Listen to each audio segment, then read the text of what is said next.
Upinagupe makama dolopeni asekumplasta khona lapho ubukela khona SABC 1. A very warm welcome to this week's edition of Yilungelo Lakho. It's your right. Silethela ke lapha kumahamba phambili SABC 1. Mzansi for sure. Mina ke ngimsimpiwe ngqongwane. Bekunene namhlanje siphethe luhlalo olusha ngeluhlelo lolusite ke abantu abanengi ngekuthenga kwetindlu i-finance linked individual subsidy program noma ke phecelezi i-FLISP.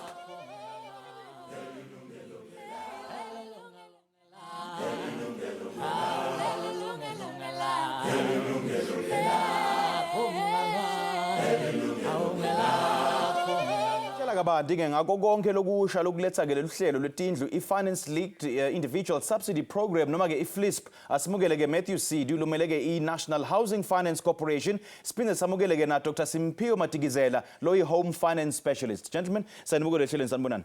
Siyabulela Nkosi. Siyabonga kakhulu kuba nazi babe Matikizela ngidawucala ngawe siyathi ke ukuthi ke sibe nawo kuloluhlelo ke on so many occasions about this particular subject, and I suppose ukuthi we can never tire of talking about bumcoka baloluhla likuthiwa ke i-FLISP. Kulabo ke labacala ke kuva ngaloluhlelo for the very first time awusithi fahla ukuthi ke yini i-FLISP nekuthi ke kusitakala ke abantu abanjani. Siyabulela kakhulu, siyajabula uba khona la sizibulisela nathi kubo bonke ababukele. I-program ebaluleke kakhulu lena i-FLISP. I-finance linked individual subsidy program. And ngingatsho ngokukhawulezileyo ukuthi si-rebrandile le program lena. Sesibiza ngokuthi ngoku yi-first home finance. Inegama elitsha i-first home finance. Okay. Mawuzwa lapha egameni Akusiyo i-FLISP, angeke sabizwa i-FLISP i-first home finance. Mawumamela igama kahle leli first abantu abaqalayo home uba nendlu finance. So uthola imali for uthenga indlu yakho yokuqala. So igama leli lenza kube lula ukuthi ukhumbule ukwazi ukuthi ulinge ukuthi yabantu abaqalayo is for first time buyers. Abaqala ukuthenga izindlu is for home yoyendlu for i-finance uthola imali isibonelelo. So kule rebranding yini ke lokushintshile khona ke lokushintshile in terms of conditions, in terms of qualifying criteria? Kule rebranding zikhona into ezishintshileyo kodwa akuchintshanga ya qualification criteria. I-qualification criteria yona isafana kodwa songeze ezinye izinto lapha ukuthi sivulela abantu abaninzi bakhona ungena abantu basezilaleni umzekelo bangaqhamla ngoku mawune permission to occupy i-PTO lo ithola enkosini mayiqanele umhlaba nawo ngokuyakwazi ukuthi uthenge indlu emakhaya uparticipate kwi-FLISP. Mawune personal loan uyangena kwi-FLISP manje. Mangaba une pension back loan uyangena kwi-FLISP manje. Izinto ezintsha esitshintshileyo lezi songezile nequantum inyukile ngoku njengoba i-maximum ibe 130,000 ngoku 169,000 ongayithola. So siyinyusile imali iquantum iphezulu nama costs othenga indlu nawa included kwi-FLISP manje because abantu abaninzi bathi hayi anginayo imali yo registerisha i-bonds nama attorney costs zonke lezi ziyangena sifakiwe manje. So sinendaba ezinhle kakhulu ezizanazo namhlanje ukuthi sifaka into ezintsha ezanceda ukuthi abantu abaninzi bangene bathole izindlu zabo for the first time. Okay. I-bracket ye-income from uqala ku-3,501 unyuka all the way up to 22,000 income bracket. Yes. So lokho akuchintshanga kumele ube ne-dependent ukuze uqualify. So i-criteria isafana songezile nje ukuthi participate more people. Okay. That's very interesting. We'll get to that in a moment. Mhlekazi babesid sasichazela kabanti ke ukuthi ke yini like what's the role of the National Housing Corporation in terms of embracing lohlelo lolusha lekuthiwa ke i-first home finance? Yeah, thank you Simphiwe. I think for abalandeli bethu abalaleli ekhaya i-first home finance really i-NHFC iba involved because yona i-national implementing agent. So we implement it across provinces, but into ebalulekile ukuthi nama provinces sazi ukuthi nama provinces aya implementa le program. Banama projects wabo bawabiza ngama IRDP projects, which is integrated residential development programs. These are for the provinces and they are done by them. So some of the provinces will appoint us as their implementing agent. We can do that. So we work together nama provinces as a committee. It's national, it's provincial, it's municipal, it's NHFC, all of us who are working, into ebalulekile, it is this person that is trying to buy a house for the first time. That is the person that we are working jointly ukuthi sikhona ukuthi simncede ukuthi athenge leyo ndlu leyo. So nimsita kanjani noma ke nibambisana kanjani in terms of FLISP noma ke first home owners? Yeah, what we do, because this is, remember, this is not a loan. It's a grant. Yes. So you only get it once in your lifetime. You will remember, uma ngabe ngihola between 0 up to 3,500, ngithola what we call a fully subsidized home. Fully subsidized. But the issue is what happens when I earning just a little bit above that, because uma ngabe ngiya ku department and apply for an RDP, but sorry, uyasebenza. Okay. But uma ngabe ngima banks, but uhola kancane. So that's the gap that we are trying to build in a first home finance. So we give them these monies, njengoba ashilo udokotela ukuthi those that are buying properties who can't raise imali zama cost, they can use the first home finance. But also some people will say, look, I've saved up money, I'm building Guma rural areas, and then you don't need actually a loan. You can then say, I can use FLISP to augment whatever the savings that I have. Abanye abantu, because we grew up in a community, community saving schemes, such as stokvels. So amanye ama-stokvel, they will say, look, here is the member yethu, sizoyiboleka imali engaka ukuthi akhe indlu emakhaya. Yes. Then we can come in as FLISP and say, look, asimncede. So it is, we want to work with our banks and we'll continue to work with our banks. But also some people who will come with alternative finances that they can use to build these indlu zabo. We are coming to assist them. So you can either build or you can buy a new house. We will help you with the first home finance. Okay. And in terms of alternative finance, Baba Matikizela, ingabe kuyendeka yini ukuthi nangabe ngithola maybe maximum 169,000 ku first home first home finance, ngakhona ukungeta ukuthi mhlambe ke ngina 20,000 extra stage somewhere kuze kuthi ke nangabe ngiqualify ukuthi ngakhe i3 room house, at least ngakhe i4 room house. Yeah, kunjalo kakhulu. Singama banks siyasebenzisana ne program.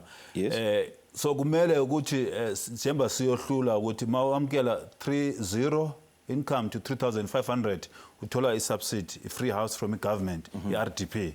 Mawuthi 3,501 awusangeni ku-RDP.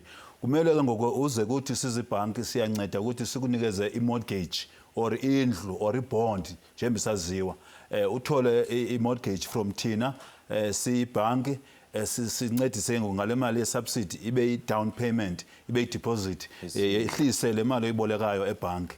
So iqala ukuthi into ukuthi mawuqualify for i-mortgage kuba ukwazi uthola i-FLISP yodwa ungayisebenzisi imali evele ebhankini ebolekwayo noba mhlambi i-personal loan noba mhlambi i-pension back loan noba i-mortgage kanti nemali yakho isevileyo nayo yangena njembe sitsho usidu. Okay. So siyasebenzisana kakuhle i-partnership lena phakathi kwe-private sector amabhanki wonke kunye ne-public sector being i-government through i-NHFC e-ownwa i-government as an entity ye-government, i-department ye-human settlements. So do other conditions apply in terms of the traditional bond application means? Okay, put simply, nangabe nginemngame and siku joint estates, we are married in community of property. Yes. Can the same apply? Yes, yeah, it applies. Okay. Yeah, it applies. The traditional home loan as uyazi apply. Same conditions. Ungathenga wedwa, single applicant, maunamandla. Ningathenga noma babini nonkosikazi wakho nespouse sakho ibe joint application ukuthi niqualify for a bigger house, we allow that. And khumbula sinayo no collective buying lapho khona ukuthi bathenga abantu babe baninzi up until the maximum of 12 people can buy one property. Uthenge as a family, the parents and the siblings ncedisane. We also allow that as well. Okay. Yeah, it all fits in this program. So kule joint buying nakhona is the qualifying criteria the same? Ukuthi ke kubo bonke laba bang 12 kumele bahole between 3,000 up until 22,000. Yeah, the same criteria applies. Okay. Because sizamuncedisa abantu abapoor. So this program is pro-poor. That's why the subsidy, the first home finance subsidy, oyibuyisi back. I-grant, mara ifumana once, benefita once. Yes. So it's to help abantu abampofu, abahluphekayo, abapoor. So it's pro-poor. That's why mawujonga kwi-scale, mawamkela kancane, like let's say 3,600 umzekelo, you get at the top of the subsidy 169,000. The lower you earn the income, the bigger the subsidy is. As income yakho inyuka, the subsidy reduces. Yeah. So mawufika at the top end, ku 22, then you get less than you get at the bottom because it's pro-poor. We are intentional and deliberate ukuthi sincede abantu abapoor. Oh, so le mali ayifani.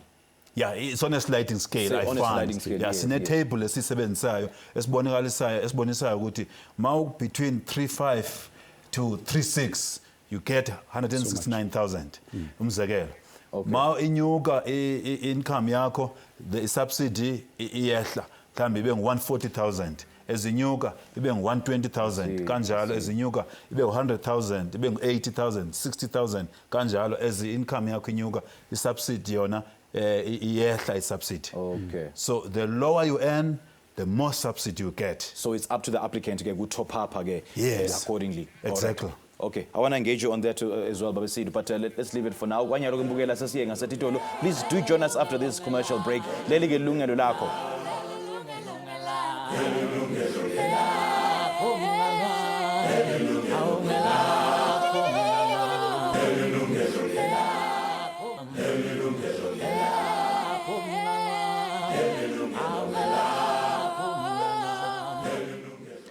Sikomongela futhi mbukele tincingo tethu sethuvuliwe ukuthi nabe ngaba ingcenye enkulumo yethu namhla ungashayela icingo khona manje ku 011-714-0669 noma 011-714-0670. You can also email your thoughts to consumer@sabc.co.za or interact with us on our Facebook page. Namhla ke sikhuluma ke ngeluhla ke lokuthiwa ke FLISP. Latiwa ngekuthiwa ke FLISP kepha ke njengoba sesivile ukuthi nyalo ke selushintshile lolo hlelo. It's been rebranded. Sayibitwa ngekuthiwa ke yi-First Home Finance kuze kuthi ke kunike ke luhla ke lunika bantu labasha noma labathenga indlu kwekucala first home owners. And I want to talk about, more of this qualifying criteria. Ukuthi nangabe ke ngike ngabitwa ke bo ITC noma igama lami lake langcola phambilini, do I still qualify?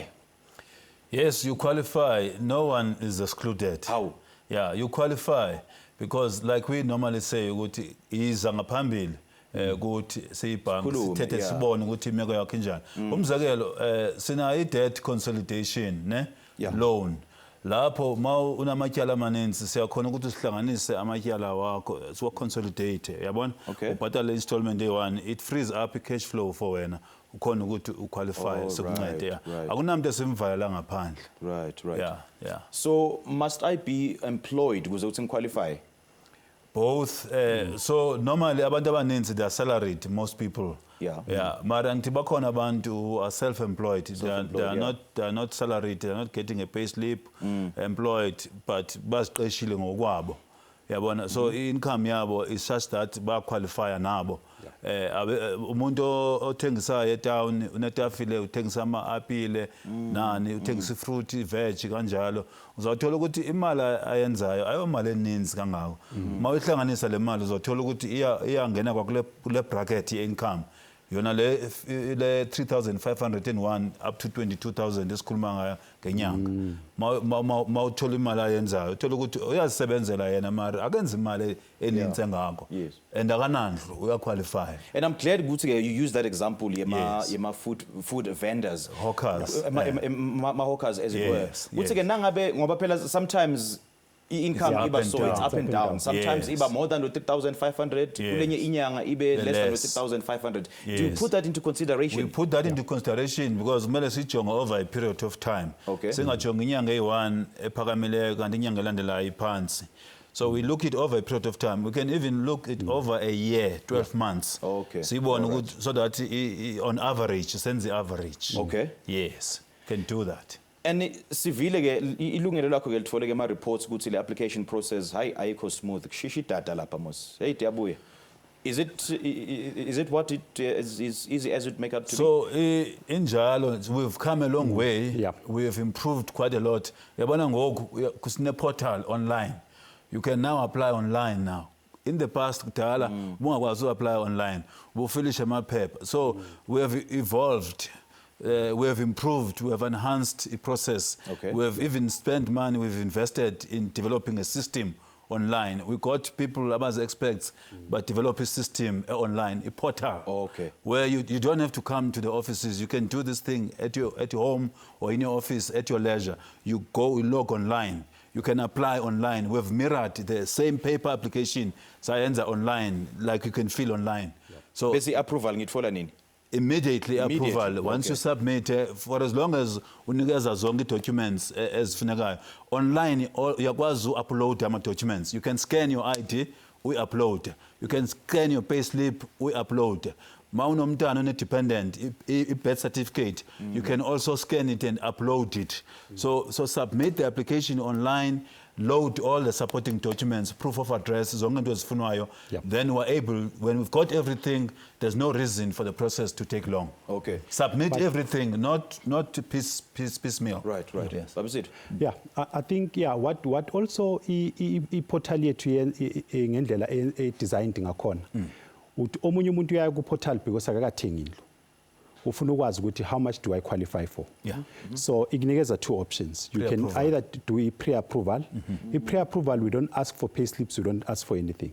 You just say, my name is Matthew Situ, this is my ID number, this is my income. We will process that and give you pre-approval within 24 hours. You will have your pre-approval. Then you can go to your bank of your choice. Here is FNB. You say, I'm pre-qualified for FLISP 469. How much do I qualify for in terms of a home loan? I-bank nayo yakhona ukwenza enye i-pre-approval. You are good for 400,000. Then you know ukuthi ngine 400,000 plus 169. So when you go out to see ama developers or ama property practitioners, we call them ama estate agents, you now know ukuthi ngiqualify for imali engaka for first home finance, ngiqualify so much for home loan, then you are able to buy. But laba basemakhaya kwesinye isikhathi uthola ukuthi umuntu unama personal resources. Uzothi look, I'm not looking for a loan for now. Ngiye ngasebenza somewhere ngabeka imali ethize. This is indlu engifuna ukuyithenga.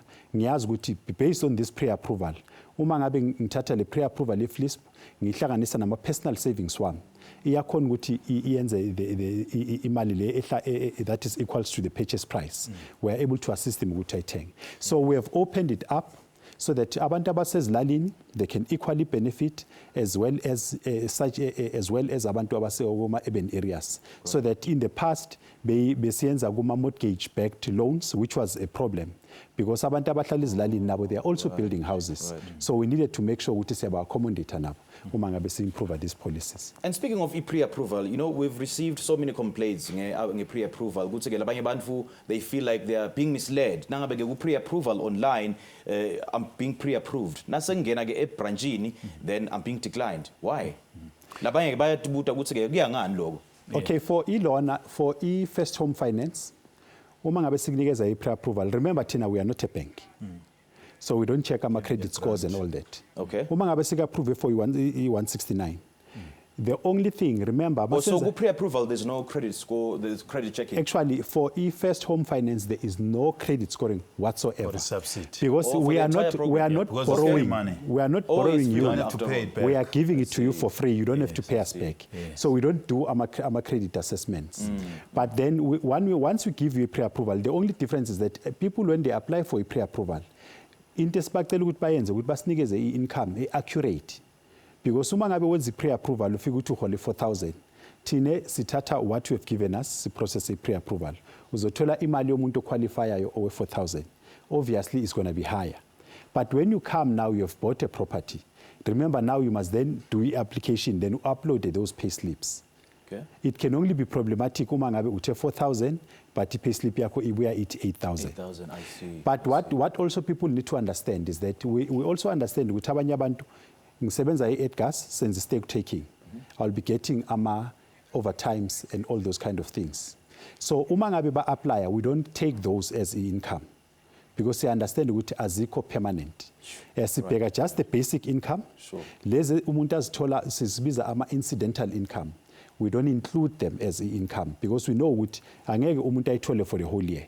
Uyithola because maybe umsebenzini bebenza umsebenzi othize, they have to work overtime. Right. So basically we want to invite abalaleli emakhaya nababukeli bethu ukuthi they must try this system because the system works. Where there is a problem, we'll come to a program yakho, Sithathe ama problems and go back and fix whatever that need to be fixed. We have assisted over 4,000 people last year. We believe it's a small number. We want to assist 40,000.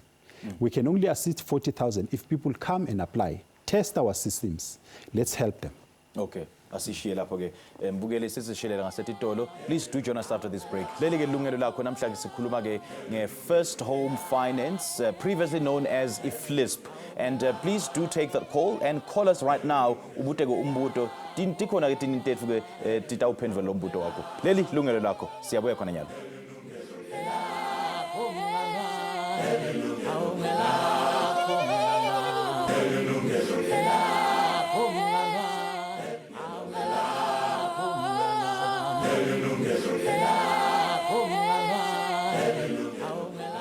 Welcome back. Mbukele nawe ungaba ingcenye enkulumo yethu namhlanje ukushayela icingo khona manje on 011-714-0669 noma ke 011-714-0670. Ungasithumela futhi ne-email ku consumer@sabc.co.za. Ungaphinde uthole futhi ku Facebook na ku Twitter. Let's take our first call. Sina Siyanda ulapha eMlazi. Siyakumole ehleleni sawubona. Yo. Siyanda siyakumole ehleleni sawubona. Yebo njani? Siyaphila, khuluma nathi baba. What's on your mind? Ite ngishaya lapho kwami ngifuna ikwenza lokhuya ngifuna ukwenza home loan, right? So aginayo payslip in fact. Khona phezulu umuntu wakho sikakuva kahle. Awaweki. Okay, sicela ukhweshe kancane kule TV ngoba ngathi asikuva kahle. Okay, we lost Siyanda there eMlazi. We'll try to re-establish connection with him. Asikamuva kahle. Kepha ke while still trying to establish connection na Siyanda ke ngicela sikhulume kabanti ke ngama private sale ukuthi nangabe mina ngifuna ukuthenga indlu kuwe ungiSimphiwe Matikizela without involving the bank. Can First Home Finance come in lapho? Yeah, iyangena i-First Home Finance apho because uyakwazi uyenza i-private sale, i-offer to purchase or OTP. Uyakwazi ukuthengela, zikhona ivenkile ezithengisayo lapha. Uthenge, it's a simple document. Okubalulekileyo kwi-offer to purchase kuba kwi-details zomuntu othengisayo ukuthi mina ngiyathengisa indlu, kube kwi-details zomuntu othengayo ukuthi wena uyathenga kum nansi i-price esivumelana ngayo. Nansi into ekhoyo kwi-offer to purchase and then sisayine sibe nama-witness. That's all it is. Okay. Ne-details ze-property ukuthi nansi property address ethengwayo ngale price. Oh, yes. Nali igama lami, nefani yami, ID number yami, ne-contact number yami. Igama lomuntu othengayo, nefani yakho, ne-ID yakho, ne-address yakho. That's all that is there in offer to purchase. Okay. Ayikho enye into ekhoyo lapha. So it's a simple document. So it will be accepted. Okay, yeah. So the process seems smooth njengoba niyibeka ke gentlemen, but ke I'm sure there are those who are excluded. Ngilabanjani ke labo? Yeah, no, from the application point of view, sine system njengoba sishilo phambilini. You sit down in the comfort of your own home, you can go to our portal and apply. But we know ukuthi kuma communities wethu bakhona abantu who don't have access to technologies. They don't even have smartphones. So we have actually put together a call center that they can call on 010-085-2199. Sicela uphindze le nombolo.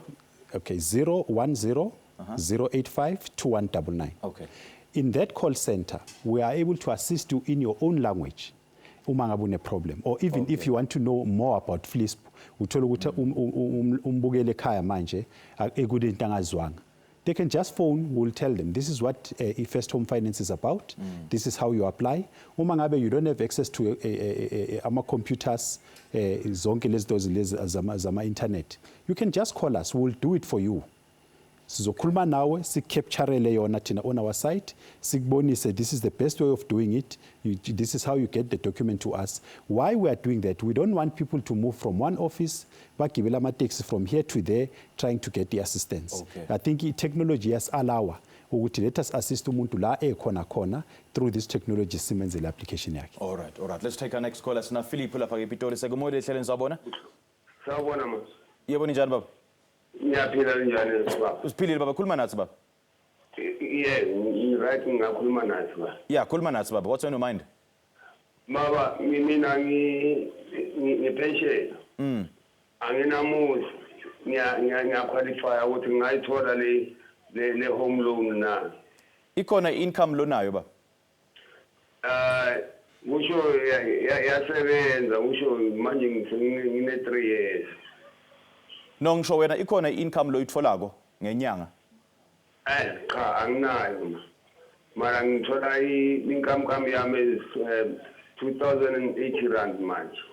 Okay. Okay, tikhona ke tinintetfu ke titakuphendvula ke Nkosi. Baba Uthi uya qualify? Yeah, siyabonga. Yeah, I think umbuzo wakhe uthi uhola about I think uthe 2000 yeah, through ikamkam. old age. Le grant le or first home finance yabantu abasebenzayo, and in terms of our income brackets we are assisting people who are earning between 3,501 up to 22,000. Okay. So yena umuntu omdala njengoba fona uya qualify for a fully subsidized home. So kumele aye nje to his nearest office, maybe useduzane no municipality or a province, and apply, and then bazokhona ukuthi bamncede. This program abantu abasebenzayo who are struggling to get ama fully subsidized house, but also when they go to a bank uthola ukuthi babatshela ukuthi you don't earn enough. These are the people that we are trying to assist ngale program. Okay. Hlekazi. Yes, ubukhulume ngama exclusions. Yes, exclusions. So angithi criteria is clear. It's for first time home buyer. Mangaba uke wanendlu before I'll qualify because you're not a first time buyer. Yeah. Bakhona abantu abanezindlu. So and through your ID yakho we are able to pick up ukuthi you own a property. So if you're not a first time buyer, you don't qualify, you're excluded. Okay. The income yakho strictly and specifically income between 3,501 up to 22,000 Yep. income per month. Once you wamkele 25,000, you are over the 22,000. It means you don't qualify. You don't qualify, yes. So you have to meet the criteria. Yes, If you don't meet the criteria, you are excluded. Excluded, yes, Don't yes. apply when it's clear ukuthi the criteria you don't meet it. Okay. And kufuneka ube ne-dependent as well. Yeah, uma ngabe Is it a must lokuba ne-dependent? If you are single, If you are single. if uthenga uyi-one, Yeah. Okay. you must have a financial dependent. I see. Yeah. So what are some of the common mistakes lotfola ukuthi abantu laba applya bayawenda utfola ukuthi ke abasa qualify because of this simple mistake? Yeah, siyamnceda umuntu kwesinye isikhathi angithi aka-understand ukuthi dependent yini. Uthola ukuthi u-apply I1 unaye umntwana akamfaki ku-application. Thina masibuya will say look you are declined, but simnikeza the full detail, the reason why i-application is unsuccessful. Uthola ukuthi omunye umuntu yasho ukuthi no, but angi-understand mina lento le. Nginaye umntwana who is a dependent. Okwesinye isikhathi athi anginaye umntwana, but I do have a nephew or a niece, umntana kasisi wami, umntana ka engimncedayo financially, and ozohlala nami kule property le engiyithengayo. Siyakhona ukuthi sithi okay fine, if that is the situation then reapply, but make sure ukuthi ufaka usinikeza i-affidavit ezosho ukuthi lo muntu lo i-dependent yakho financially and uzohlala nawe kule ndlu le ofuna ukuyithenga. Then siyakhona ukuthi uthola ukuthi be unsuccessful, siyithene ibe successful. So the idea is no asisho ukuthi uma ngabe unsuccessful sivele sithi kuphelile ngawo. We are saying if you want to challenge us, because kwesinye isikhathi omunye umuntu yeza that you have declined me uthi ngine RDP. Yes, I did apply for a RDP. Maybe we system nga approve for whatever reason, but angakayitholi. So then we are able to sit down nalo muntu ukuthi okay, wa apply. Can I then reapply after sorting out those issues? We then say, look, this RDP was approved in this office. Go to this office ubatshele ukuthi awusayifuni ngoba yasebenza. Okay. So that sizokuthatha out kwi-system sikuremove as umuntu ongazange athole RDP. Then ukhona ukuthi apply sikhona ukuthi sikuncede. So we are really trying to assist wonke umuntu. Ama reasons we esingakhona kwa overturn ukuthi uma ngabe ngeke ngaba nendlu before ngifuna ukuthenga S2. They will tell you ukuthi you are no longer a first time home buyer njengoba uDr Ashilo ukuthi actually you are now outside the qualifying criteria. Okay. No, asishiye lapho ke mbukeli siseke shelele ngasetitolo. Please do join us after this break. This topic is getting very, very interesting, so we'd love to know from you. Ask any questions, share your thoughts, share your experiences with us. Leli Yilungelo Lakho, and please take up the phone and call us on 011-714-0669. We'll be right back.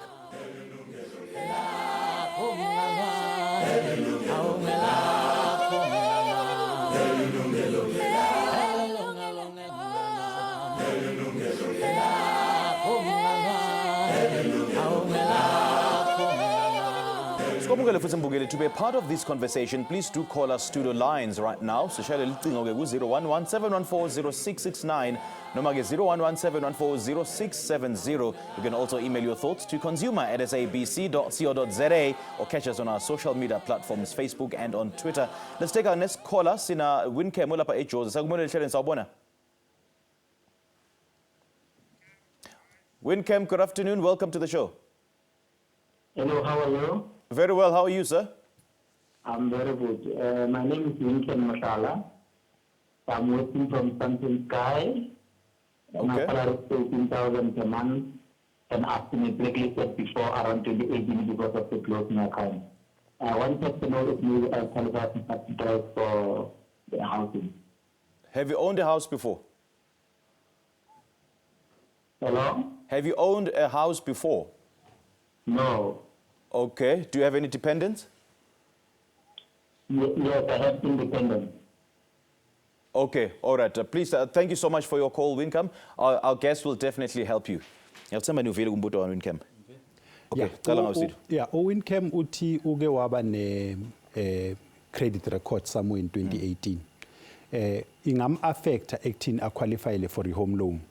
Angithi udokotela maka process application yakho uyabheka those credit checks.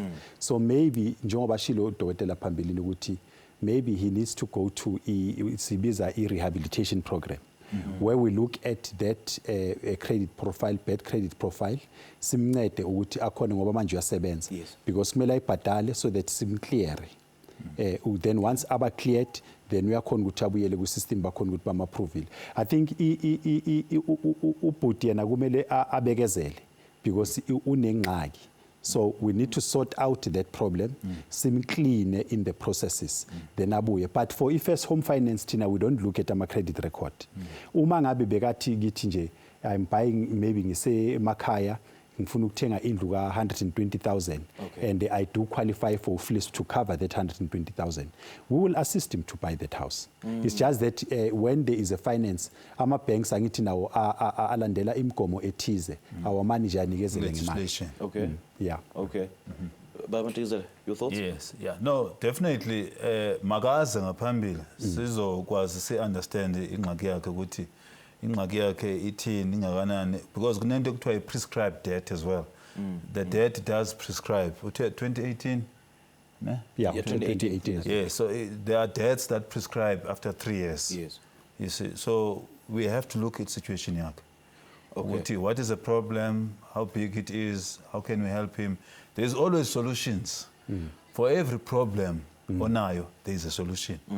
There can be debt consolidation, it's a solution, it's an instrument we have. There can be a different instrument for him, like rehabilitation, it's a program we have. Yeah. So magaze angesabi angoyiki aze ngaphambili sikwazi ujonga siphonononge kahle ukuthi ama details athini because manje we don't have the full details. So is it safe to assume ukuthi lolu hlelo lelu ke le first home finance it favors Emma families and it does not favor single people who don't have children? Yeah. Phela, the reality is there are those village in South Africa who are single with no children but still qualify because but within the income bracket. Yes, at the moment, how the policy is crafted is that if you're single, you need to have a financial dependent. But maybe as it define a financial dependent, it is not necessarily your biological child. A financial dependent can be umalume omncedayo financially. Maybe umzali uyamnceda financially akanandlu naye ufuna ukuthenga le ndlu le because umzali will move in with you. Angaba a financial dependent. So we don't limit it to biological kids because you understand ukuthi for our new graduates, really, they don't want to make kids. They are in a situation where they want to establish themselves from a career in as far as their careers are concerned. They are not looking at having kids, but they may help. Uthola ukuthi unomntana wakasisi wakhe ngoba yena uyasebenza ambhadalela isikolo umbhadalela ini ngoba usisa akasebenzi and ufuna ukumnceda ukuthi enze impilo yalomntwana ibe easy.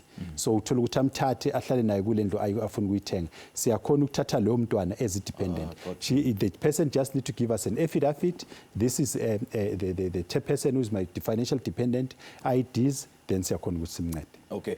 What if ngoba ke uyachaza phambilini ukuthi if you are your first home, like if you owned a home before you don't qualify. Yes. What if I was married in community of property and then sathenga likhaya nemngami or my ex-wife ngase ngiyadivorce sengicala impilo kabusha. So manje sengingisimphiwe encongwane, I'm a single unit. I'm no longer part of a joint unit.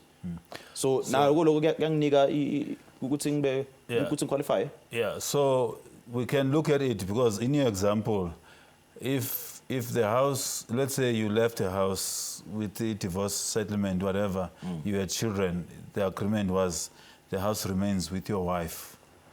It's no longer in your name. In my name, yes. And you are not in part of that family. We can look at that because there can be an affidavit. And it might divorce, these things must be proven. Zong. So if you are divorced, you need a divorce decree. Ekuchwa, go to divorce. Then we look at your matter. Go to know, I'm unencumbered. I'm no longer part of that family. Actually, that house is no longer mine. I gave it away. So as it is now, I then don't have a house. We can look at that. But we will have to motivate.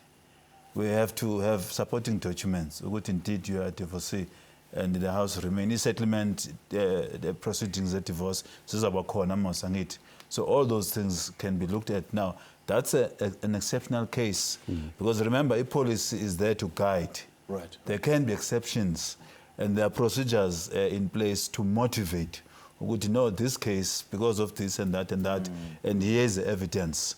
Then that can be overridden. In the documentation that's like a divorce, if you are divorced, divorce yes. certificate or divorce decree, yeah, to prove that. No good a settlement is that the house, you are no longer part of it. It remained with your previous spouse and the children. You then don't even stay there with them. So those are the things that can be looked into, motivate with the people who have a mandate that can be looked at and be approved. That's why I always say, Guti, we don't shut a door for someone out. Yiza, kapambi. We look at your situation and look at each case on its merit. On its merit, all yes. Right, all right, got you. Got you. Let's take our next caller. Sina Tobile ulapha ke Jose sawubona? Baba bonjani? Siyaphila kunjani mama? Ngikhona. Ngithobile la Eden Base. Siyabonga kakhulu kushayela, khuluma nathi mama. Nginombuzo la baba. Umbuzo wami uthi angikaze nga-applyela for indlu. Ngifuna indlu but manje ngineyimoto eziyi-2 engazithatha ngebhenki. So ngiyaqualifya na ukuthi ngathola indlu. Okay, siyabonga kakhulu ke kusishayela. Thank you so much for your call, Tobile. We certainly hope that our guest will help you. Please continue watching Yilungelo on SABC 1. Ngoba ke nyalo sisa etitolo. Please do join us after this.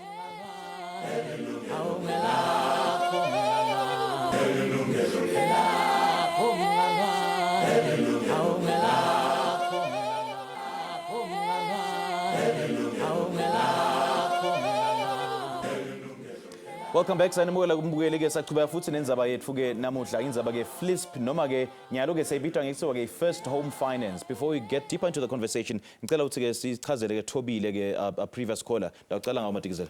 Yes, so Thobile ngolona moto eziyi-2. Imoto eting 2, yeah. Yes, so makazi uThobile ngaphambili ukuthi ebhankini apply afake application for indlu, sim assess, senze affordability assessment, sikhona ubone ukuthi uqualify for a loan yamalini. Okay. And with salary yakhe sibone ukuthi bracket yakhe uyangena kwi FLISP angafumana how much subsidy. Okay. So that sikwazi ukuthi simsize. Sinama developments, sinezindlu ezintsha ezakhiwayo, many developments in different parts of the country. So there are new houses being built where people can buy. You can buy from a development, you can buy an existing house. So there are many options which are there for people. Okay. Yes. Kuna nangumkhutshana ukuthi ke bantu bese bathengisa indlu le bathi tfole ngeFLISP noma ke ema RDP houses abo bawathengisa noma ke bawarentise. Ingabe ukhona umthetho lotabavimbela abantu ukuthi bakwende lokho ke nabe bathole indlu nge-first home finance? Yeah, But it becomes very unfair for labanye bantu ke labayidzinga genuinely le ndlu. You are not allowed. Remember, the Department of Human Settlement ikunikeza i-fully subsidized house lesibiza nge-RDP ukuthi uhlale nomndeni wakho ngoba uthi awunandlu awunanex awusebenzi. Uhulumende uyakunceda hlala nomndeni wakho. manje kuba ayibukeki ke uma ngabe sowumove wena ufuna ukuyirentisa out because kusho ukuthi khona umunye umuntu kumbe bekayidinga ukuthi angahlala nomndeni wakhe. I think ngiyabona ukuthi wena uyidzingi yeah, thina angeke si-encourage abantu ukuthi benze njalo. Uma ngabe uza kuhulumende ucela uncedo sikunikeza indlu ukuthi uhlale nomndeni wakho. Same as uma ngabe ngithenga indlu. Uhulumende uthi I'm helping you to buy my first house because I'm struggling. But in this house, I will stay with my family because that is why sikunceda. Otherwise, when people are buying their second house for investment purposes, asinankinga siyathanda ukubabona bakhula. But sebangathenga the second one, the third one on their own. Because baningi abantu bangabheka ama waiting list wethu, there are just too many people that are on the line. So we'll rather push laba abanganalutho ukuthi bathole izindlu kuqala. Okay, so the program lena, is it localized, which means ukuthi ngingayithenga indlu lapho ngikhona khona noma in the same area la ngikhona khona noma in the same province noma nginayo ke i-choice ukuthi sengifuna indlu ke Eastern Cape sengifuna ukumuvela khona ndawucela ke ukuthi ke i-first home financing seat. Yeah. Thenga anyway. Anyway. Kuna limitations. For as long as you are in South Africa, you're a South African citizen, in any of the 9 provinces, Okay. this program iyangena iyasebenza. Okay. You decide where you want to buy the house. Right, You right. decide which house you like, you want to buy, which meets your requirements Yeah. as a family. Okay. That's your decision. You are free. Got you, But got for you. as long as it's in South Africa, we'll assist you. Got you. Anyway. All right, let's now take our next caller. Kuna hlengiwe lapha ke Pitori. Sakumoyile lihlele nisabona? Yebo sawona butwami. Ninjani mama? Ngiyaphila njani? Khuluma nathi mama. What's on your mind? Ngithi mina angisebenzi ngumuntu ongasebenzi kodwa ngithola imali yomntwana ye-trust fund yi-income yami plus ne-grant. Bengicela ukubuza ukuthi ngiyaqualifya na for yona i-FLISP. So leyo mali yemntwana iyafika ku 3,500. Iyandlula 5. Okay. All right, hlengiwe siyabonga kakhulu ukusishayela ke. Please continue watching Yilungelo Lakho. Dinintethe takusita ke. Hey, that's a very good question. Ndawucela ngokuthiza. Yeah. Okay. Uthi unemali yemntwana, i-grant yemntwana Yeah. and ne-trust fund uyithola every month. Yeah, kuzodependa sicabanga ukuthi usisi she must just come forward. Sibheke i-situation yakhe sibheke ama-factors now ukuze sithathe i-decision right. Uma ngabe uthola le mali yabantwana ngithi kwesinye isikhathi uhulumende uyaxhasa ukuthi wondle umntwana. It can be an income. Uyaxhasa ukuthi ukhona ukuthengela umntwana ushukela umsesikolweni. Uyayibona into enjalo. Yeah, it can't. But i-trust fund, it can be something else.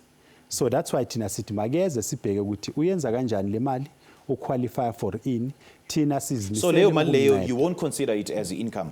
No, uma ngabe eyomntwana for Ngabe instance. eyomntwana, yes. Yeah, eyomntwana umntwana ukuthi adle umntwana ukuthi aye esikolweni.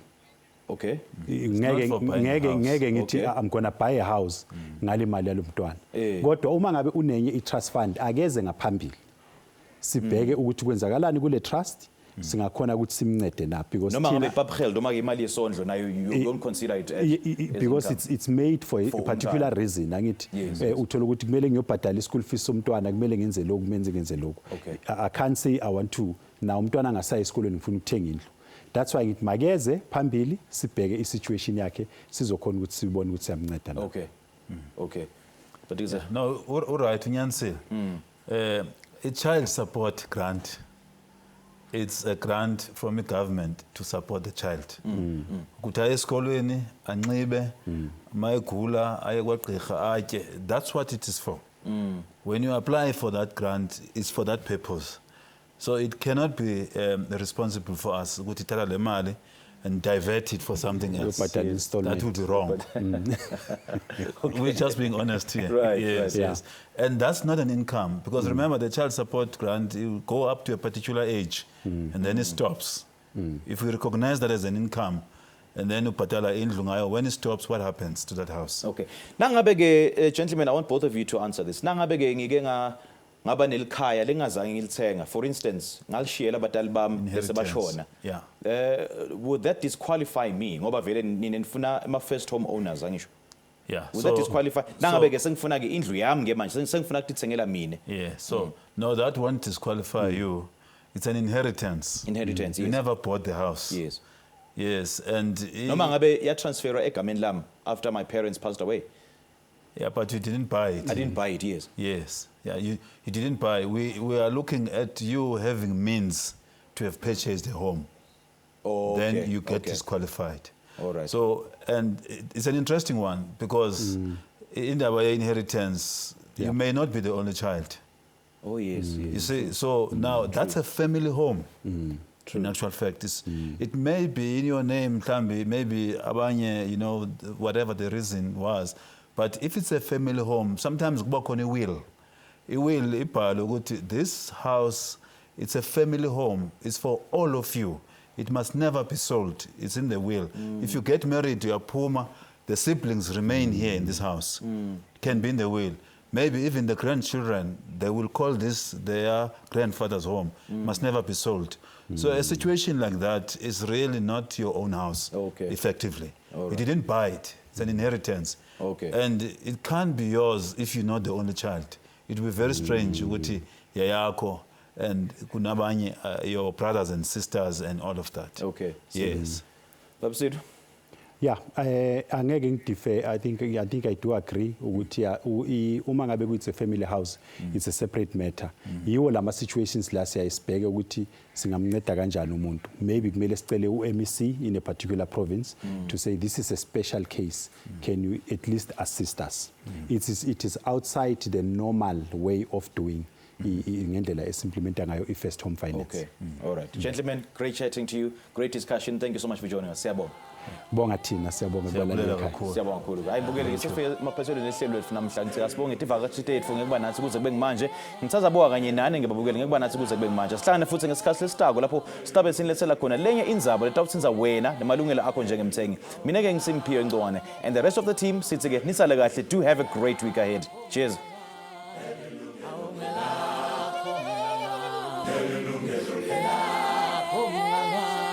Yilungelo.